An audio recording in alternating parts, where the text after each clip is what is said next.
చిత్రం బళారే విచిత్రం. ఎట్టెట్ట భూముల మార్కెట్ విలువ దిగజారిందా, లేదంటే మంత్రమా మజాకా? తన మాయాజాలంతో భూముల ధరలు కుప్పకూలినట్లు చూపిన మంత్రి దాడిశెట్టి రాజా ప్రజలు తింగరోళ్లు అనుకుంటున్నారని టీడీపీ నేతలు ప్రశ్నిస్తున్నారు. 5 ఏళ్లలో కూడగట్టుకుని ఆస్తులు ఎలా వచ్చాయో చెప్పాలని డిమాండ్ చేశారు. చిత్రం బలేరే విచిత్రం. ఎట్టెట్టా మార్కెట్ విలువ దిగజారిందా, లేదంటే మంత్రా మజాకా? తన మాయాజాలంతో భూముల ధరలు కుప్పకూలినట్టు చూపిన మంత్రి దాడిశెట్టి రాజా ప్రజలు తింగరోళ్ళు అనుకుంటున్నారని టీడీపీ నేతలు ప్రశ్నిస్తున్నారు. వైకాపా అభ్యర్థిగా పోటీ చేస్తున్న మంత్రి దాడిశెట్టి రాజా కుటుంబ ఆస్తులు 5 ఏళ్లలో 37.16 కోట్లకు పెరిగాయి. ఎన్నికల సంఘానికి సమర్పించిన అఫిడవిట్ ప్రకారం దాడిశెట్టి రాజా కుటుంబం ఆస్తుల విలువ 52.67 కోట్లు. ఇందులో స్థిరాస్తి 47.41 కోట్లు, చరాస్తుల విలువ 5.26 కోట్లు కాగా అఫిడవిట్లో దాఖలు పరిచారు. స్థిరాస్తులే 34.56 కోట్లు పెరిగాయి. తుని నియోజకవర్గ ప్రస్తుత శాసనసభ్యులు, రాష్ట్ర రోడ్లు భవనాల శాఖ మంత్రులు దాడిశెట్టి రాజా గారు గతంలో అఫిడవిట్లో ఇచ్చిన ఆస్తులకు, ప్రస్తుత ఆస్తులకు గణనీయంగా 38 కోట్లు సుమారుగా పెరిగాయని చూపారు. ఇది ఏ మార్గంలో వచ్చిందనేది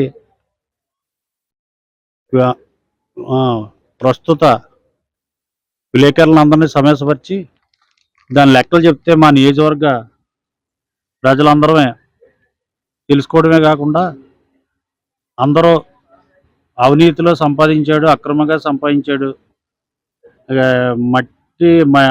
మట్టి ఇసుక అమ్మి సంపాదించాడని అందరూ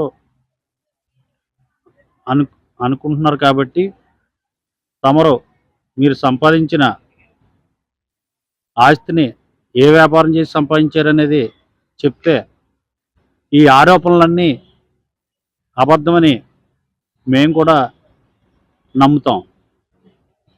ఇప్పుడు గతంలో ఎవరు శాసనసభ్యులు తుని నియోజకవర్గానికి చేసిన ఎవరు గతంలో 4-5 ఎమ్మెల్యేగా చేసినా కూడా ఏ ఒక్కరిపైన నేర చరిత్ర ఆరోపణలు కానీ క్రిమినల్ కేసులు కానీ ఇప్పటి వరకు తుని నియోజకవర్గ స్థాయిలో ఏ ఒక్కరకు అటువంటి మచ్చ లేదు. ఇప్పుడు మన రాజా గారికి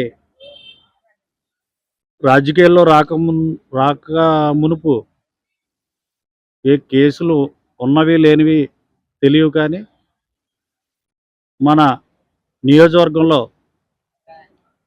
రాజాగారు శాసనసభ్యులుగా ఎన్నికైన తర్వాత క్రిమినల్ కేసులు ఆయన మీద మోపడం జరిగింది. ఇది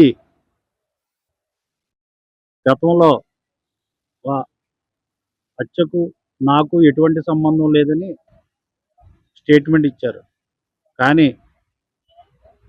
అది మరి రాజాగారి మీద ఎఫ్ఐఆర్ నమోదు చేశారు. మరి ఎటువంటి ఆరోపణలు లేని కారణంగా ఆయన మీద క్రిమినల్ కేసు ఉందంటే దానికి సమాధానం కూడా రాజాగారు నియోజకవర్గ ప్రజలకు తెలియజేస్తారని. మంత్రికి 5 కిలోల బంగారం, 8.2 వెండి ఆభరణాలు, ₹1 కోటి విలువ చేసే కార్లు ఉన్నాయి. తొండంగి మండలం ఏవీ నగరంలో 5.34 ఎకరాలు, పునమండలం ఎన్ఎన్ పట్నంలో 28.52 ఎకరాలు, నాతవరం మండలం శృంగవరంలో 27.7 ఎకరాలు, పలు చోట్ల వాణిజ్య నివాస భవనాలు కొనుగోలు చేశారు. స్థిరాస్తుల విలువ ఏటేటా పెరగడం జగమెరిగిన సత్యం. అయితే మంత్రి దాడిశెట్టి రాజా తన అఫిడవిట్లో భూముల మార్కెట్ ధరలు తగ్గినట్లు ప్రస్తావించడం వెనుక మతలబు ఏంటని తెలుగుదేశం నేతలు ప్రశ్నిస్తున్నారు. రాష్ట్ర మంత్రి దాడిశెట్టి రామలింగేశ్వరరావు రాజా కుటుంబ ఆస్తి విలువలు 2,67,00,000. ఇందులో స్థిరాస్తి 47,41,00,000. ఈ 5 ఏళ్లలో మంత్రి కుటుంబ ఆస్తులు 37,016 కోట్లు పెరిగాయి. స్థిరాస్తులే 34,56 కోట్లు పెరిగాయి. మంత్రికి 5 కిలోల బంగారం, 8.2 కేజీలు వెండి, ఆభరణాలు, కోటి విలువైన కార్లు ఉన్నాయి. వీరు అప్పు 11 లక్షలని చెప్తున్నారు. అదేవిధంగా తొండంగి మండలం ఏవీ నగరం గ్రామంలో 5 ఎకరాల 34 సెంట్లు, తునిమండలం ఎన్నపట్నంలో 28 ఎకరాల 52 సెంట్లు, అనకాపల్లి జిల్లా నాతార మండలంలో సోమవారంలో 27 ఎకరాల 7 సెంట్లు, పలు చోట్ల వాణిజ్య నివాసాలు కొన్నారు. స్థిరాస్తి విలువ ఏటాటా పెరగడం సహజం. కానీ మంత్రి రాజా 2019 నాటికి అఫిడవిట్ ప్రస్తావించి భూముల మార్కెట్ల ధరలు తాజాగా తగ్గించి మరీ జీవించారు. ఏటాటా ఆస్తి విలువ పెరుగుతుందా తగ్గుతుందా అనేది మంత్రి గారు ఇచ్చిన ఎఫిడవిట్ని బట్టి అర్థమవుతుంది. రౌతులపూడి మండలం గిరిజంలో ఉన్నటువంటి 9 ఎకరాల 24 సెంట్ల భూమి, దాని విలువ 2019లో 1,11,00,000 కాగా ఇప్పుడు 67 లక్షలు. అంటే దాన్ని బట్టి ఎంత ఆశాస్పదంగా ఉందో. ఆస్తులు భూముల రేట్లు పెరిగి కొద్దీ ఈయనదే ప్రత్యేకంగా తగ్గించి చూపించడం అనేది చాలా ఆశాస్పదం. విశాఖ జిల్లా వి కొత్తపల్లిలో 3 ఎకరాల 55 సెంట్లు భూమి 2019లో 28,8 కాగా ఇప్పుడు 22.81 లక్షలుగా చూపించారు. రాజాపై తుని గ్రామీణ ఠాణాలో హత్య కేసు విచారణలో ఉంది.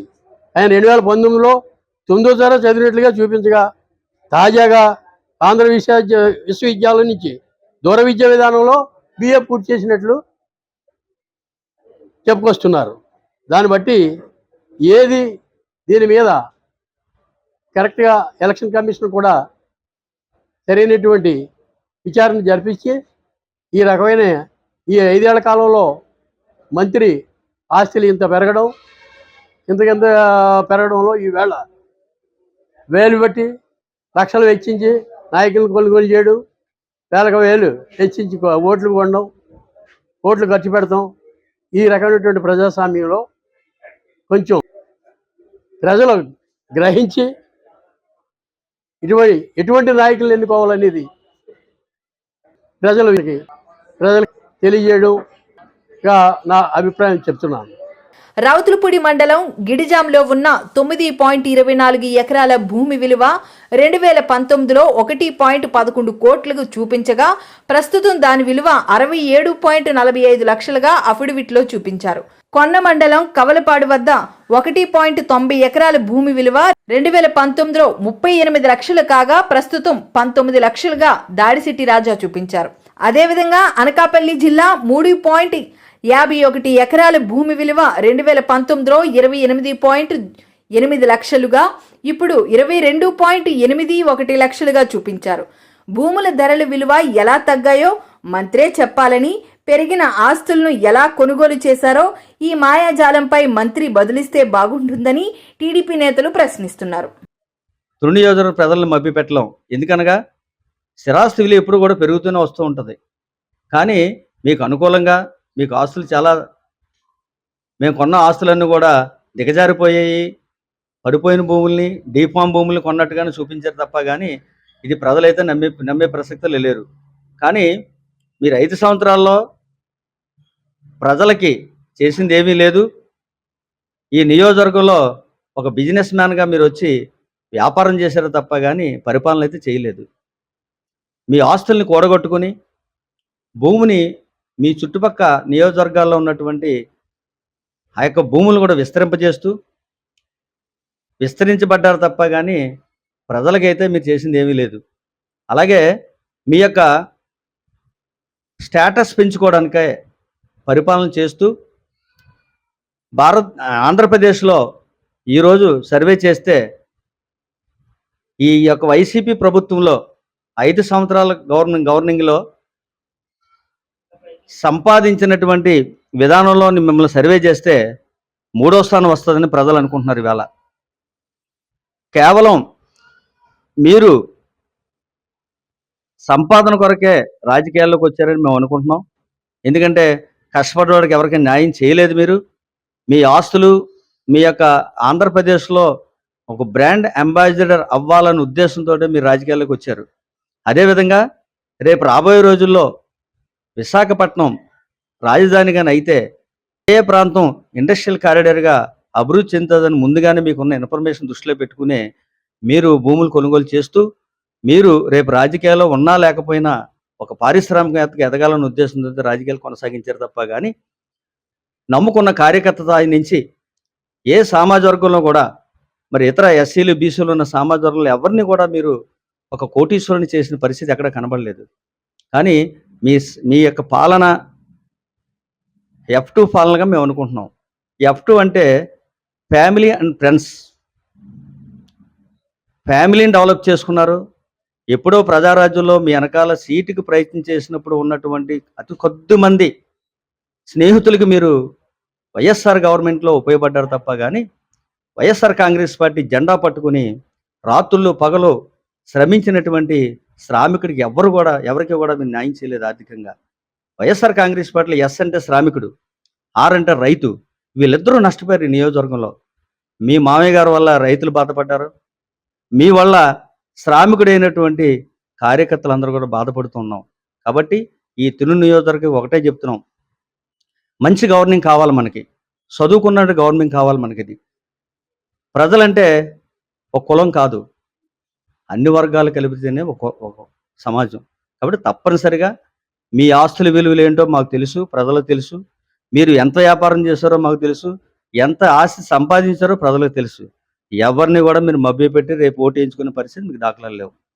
తుని నియోజకవర్గం ఇప్పటి వరకు ఏలిన ప్రజాప్రతినిధులపై ఎలాంటి క్రిమినల్ కేసులు లేకుండా స్వచ్ఛమైన సుపరిపాలన అందించారని, అయితే దాడిశెట్టి రాజాపై హత్య కేసు విచారణలో ఉండడం ఆయన నేర చరిత్రను టీడీపీ నేతలు వేలెత్తి చూపిస్తున్నారు.